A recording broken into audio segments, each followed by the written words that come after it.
Hello everyone, it's me सबा शेख। तो आज हम क्रिकेट से रिलेटेड 3 टॉप स्टोरीज आपके साथ में शेयर करेंगे। इसके अलावा देंगे आपको काफ़ी सारी इन्फॉर्मेशन। तो पहली टॉप स्टोरी है विराट कोहली और रोहित शर्मा क्या अब डोमेस्टिक क्रिकेट खेलेंगे। इसके अलावा रोहित शर्मा ने जो इंटरव्यू दिया है उसका खुलासा करने का टाइम आ गया है, क्योंकि बहुत सारे लोग इस इंटरव्यू को एलिब्रेट करके बहुत सारी बातें उस इंटरव्यू में से निकाल रहे हैं कि जो कि रोहित शर्मा के अगेंस्ट ही जा रही हैं। और तीसरी टॉप स्टोरी है कि ग्रेग चैपल, जो कि फॉर्मर ऑस्ट्रेलियन कैप्टन है, उन्होंने एक आर्टिकल लिखा और उन्होंने उस आर्टिकल में विराट कोहली के हवाले से लिखा कि विराट कोहली क्यों परफॉर्म नहीं कर रहे, विराट कोहली के साथ क्या प्रॉब्लम है। और उन्होंने इसका खुलासा ये किया कि उनको है एक डिसऑर्डर जिसको कहते हैं EPDS। अब ये सारा क्या कुछ है, इसकी तफसील जो है वो मैं आपके साथ में शेयर करूंगी।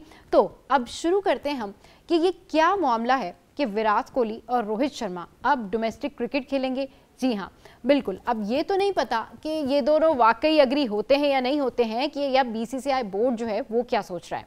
मगर सुनील गावस्कर और इरफान पठान जो है वो जब इस बारे में बात कर रहे थे तो उन्होंने काफ़ी गुस्से का इजहार किया और अपने इस गुस्से में उन्होंने कहा कि जो रणजी ट्रॉफी है 2012 में लास्ट टाइम जो है वो विराट कोहली ये डोमेस्टिक क्रिकेट खेल रहे थे, उसके बाद से अब तक उन्होंने ये डोमेस्टिक क्रिकेट नहीं खेली। तो एक बड़ी बात ये सामने आई कि अब वहाँ पर इंडिया में इस हवाले से बात हो रही है कि जो स्टार प्लेयर है ना, उसका कल्चर ख़त्म करना चाहिए। क्योंकि वहाँ पर अब लोग ये डिस्कस कर रहे हैं कि अब जो इंडियन क्रिकेटर्स हैं वो शायद अपने आप को इतने बड़े स्टार समझने लगे हैं कि अगर उनकी परफॉर्मेंस शेक करती है तो फिर वो डोमेस्टिक की तरफ नहीं जाते। तो सुनील गावस्कर ने इसके ऊपर बाज़ाब्ता तौर पर ये बात की कि भाई इनको डोमेस्टिक क्रिकेट खेलनी चाहिए ताकि इनके ये जो लैक्स होते हैं, ये जो परफॉर्मेंसेस इनकी गिरती हैं, ये जो इनकी बैटिंग में प्रॉब्लम आती है, ये ठीक हो। लेकिन साथ साथ में वहाँ के जो जर्नलिस्ट हैं वो ये बात भी करते हैं कि जी रोहित शर्मा की तो कहानी अलग है, लेकिन विराट कोहली का प्रॉब्लम ही एटीट्यूड प्रॉब्लम है। विराट कोहली ने सिडनी में जिस तरीके से एटीट्यूड शो किया उसके बारे में सभी बात कर रहे हैं। सैम के साथ उनका जो कुछ भी प्रॉब्लम था उसके बारे में सभी बात कर रहे हैं। लोग कोट कर रहे हैं कि अगर हम्बलनेस सीखनी है ना तो बंदा सचिन तेंदुलकर से सीखे। मतलब वो लोगों को इतना कंफर्ट जोन देते हैं, वो इतना ज़बरदस्त स्टार है। उसके बावजूद भी जब उनके रूम में एक वेटर आए तो उस वेटर ने भी उनको मशवरा दिया कि आपका जो बैट है वो उसके अंदर उसको शॉट मारने में जो प्रॉब्लम आती है वो इस वजह से आती है कि जो आपने अपना आर्म गार्ड पहना हुआ है वो आपको प्रॉब्लम कर रहा है। तो सचिन तेंदुलकर को एक वेटर भी जो है वो एडवाइस करके चला गया, जिसका जिक्र उन्होंने जो है वो किया। एक लॉन्चिंग उनकी थी, कोई इक्विपमेंट्स की लॉन्चिंग थी, उसमें उन्होंने बताया कि मुझे एक वेटर ने भी एडवाइस किया। लेकिन विराट कोहली को कौन एडवाइस करेगा? विराट कोहली क्या किसी की एडवाइस सुनते हैं? और विराट कोहली की जो परफॉर्मेंस है उसके हवाले से अब जो ग्रेग चैपल हैं उन्होंने भी एक आर्टिकल लिखा और अपने आर्टिकल में उन्होंने लिखा कि विराट कोहली जो है वो उनके साथ जो प्रॉब्लम है, जो डिसऑर्डर है, एक्चुअली वो EPDS है, यानी इलीट परफॉर्मेंस डिक्लाइन डिसऑर्डर, जिसका शिकार है विराट कोहली। और इस डिसऑर्डर के अंदर जो है जो उनकी परफॉर्मेंस है कि उनके रन्स नहीं आ रहे हैं, उनकी जो फटीग है, उनकी जो एज है, उस हवाले से उन्होंने बताया कि वो इस डिसऑर्डर से गुजर रहे हैं। अब सवाल ये पैदा होता है कि ग्रेग चैपल की इस एडवाइस को या ग्रेग चैपल के इस आर्टिकल को या ये जो कहा है ग्रेग चैपल ने, विराट कोहली किस तरह लेते हैं, क्योंकि उनके फैंस जो हैं इस हवाले से कई सारी बातें कर रहे हैं।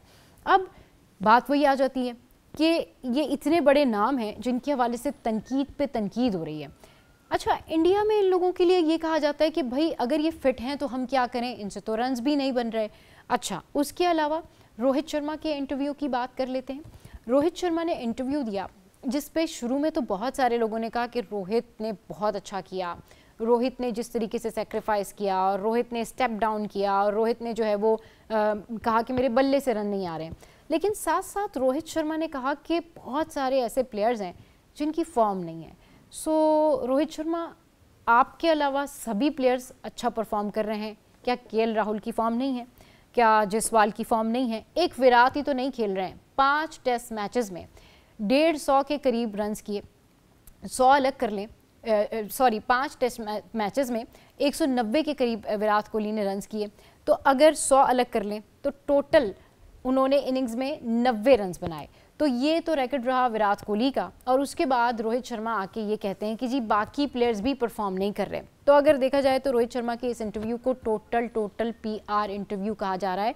और इसके ऊपर इंडिया में जिस तरह से स्पेकुलेशंस हैं, अब जो रोहित शर्मा के फैंस हैं, मेरा सवाल उनसे है कि आप कितने भी, आप शर्मा जी के, आप हिटमैन के कितने भी बड़े फ़ैन हो, क्या रोहित शर्मा जो टेस्ट मैचेस हैं या रोहित शर्मा जो रेड बॉल क्रिकेट है उसके मास्टर हैं? ऑब्वियसली नहीं है, क्योंकि अगर देखा जाए तो टेस्ट क्रिकेट में उन्होंने किया क्या है, तारीख में 100 साल की तारीख में जो है उन्होंने तो इंडिया को हरवा दिया, और उसके बाद वो ये कहते हैं कि जी ये मुझे कामयाबी प्लेट में रख के नहीं मिली है, मैंने लोगों को अर्न करना पड़ेगा।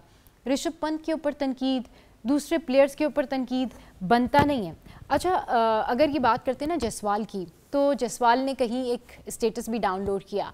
जायसवाल ने कहीं कहा कि मतलब हम हार गए और ऐसा नहीं होना चाहिए था। तो आपको पता है कि उसके ऊपर उस्मान ख्वाजा ने भी जो है वो उनको कहा कि आपने बहुत अच्छा खेला, यू परफॉर्म्ड वेल, और उसके अलावा एक और उनके प्लेयर हैं उनका भी एक कमेंट था। सो यू नो जायसवाल का तो जो एटीट्यूड है, जो वर्थ है, वो लोगों को पता चल रही है कि ये एटीट्यूड है, ये वर्थ है। नाउ अब बात यही है कि इनकी जो क्रिकेट है उसके अंदर जिस तरह से तनाव है, उसमें जितनी सारी बातें और स्पेकुलेशन सामने आ रही हैं, उससे यही समझ में आ रही है कि अब विराट कोहली को भी सोचना पड़ेगा और रोहित शर्मा को, यानी शर्मा जी को भी सोचना पड़ेगा। एंड गौतम गंभीर वर्सेस रोहित शर्मा की जो स्टोरी है, जो इनसाइड स्टोरी है, जो मैं अभी आपके साथ में शेयर कर रही हूँ, वो ये है कि गौतम गंभीर चाहते थे कि बुमराह कैप्टनसी करें और रोहित शर्मा मैच खेलें, लेकिन फिर वो 2 मैचेस खेले। उसके बाद तीसरे मैच में जब प्रेशर बढ़ गया तो मेलबर्न के मैच के बाद गौतम गंभीर ने उनको कहा कि अब आप स्टेप डाउन कर लें, जिसके बाद उनकी ये सारी एक्ट सामने आया, फिर उनकी ये पीआर इंटरव्यू सामने आया जिसने तहलका मचाया हुआ है। राइट नाउ इंडिया में अब जो कहते हैं ना कि एक प्रॉबेबली उनका स्क्वाड क्या होगा, आगे इंग्लैंड के मैचेस भी आ रहे हैं, उसमें विराट कोहली, रोहित शर्मा और फिर बुमराह तो ज़ाहिर है ज़ख्मी है क्योंकि उनका स्कैन ऑस्ट्रेलिया में तो हो गया था, अब आगे जाके उनका स्कैन होता है, वो अवेलेबल होंगे नहीं होंगे। अब जो इंग्लैंड के साथ इनका मैच है वो बड़े देखने वाले और इम्पॉर्टेंट मैचेस हैं क्योंकि इनका पूरा शेड्यूल अब डिसाइड हो गया, फिर चैम्पियंस ट्रॉफी है।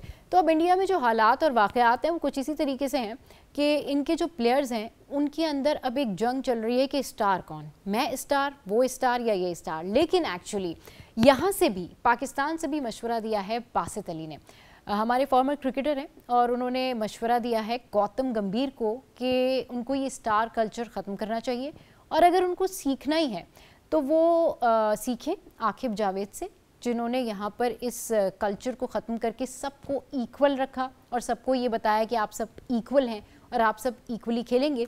तो ये जो फार्मूला है या ये जो डिसीजन है मेकिंग की जो चीज़ें हैं आकिब जावेद ने जो की हैं, वो गौतम गंभीर को भी करनी चाहिए। तो जनाब, आज के ब्लॉग पर आप क्या कहते हैं, आप क्या सोचते हैं कि विराट कोहली को डोमेस्टिक क्रिकेट खेलनी चाहिए? क्या ये उनके कैलिबर को हल्का तो नहीं कर देगी या उनकी सलाहियतों को निखारेगी? और रोहित शर्मा क्या वो भी डोमेस्टिक क्रिकेट खेलेंगे, या इसके अलावा गौतम गंभीर के पास अब ऑप्शंस क्या हैं? गौतम गंभीर अब क्या नया चेंज कर सकते हैं? और प्रॉबेबली इंडिया का जो कैप्टनसी का स्क्वाड है जो कि अब फाइनल होने जा रहा है चैम्पियंस ट्रॉफी के लिए, उसमें अगर तो बुमराह फिट होकर वापस आ जाते हैं तो वाइस कैप्टनसी के लिए उनका नाम लिया जा रहा है, और क्या जायसवाल का डेब्यू इस दफ़ा कराया जाएगा? ज़रूर बताइए, और आप क्या सोचते हैं सारी सूरत हाल पर शेयर कीजिए। आज के व्लॉग से फ़िलहाल इतना ही।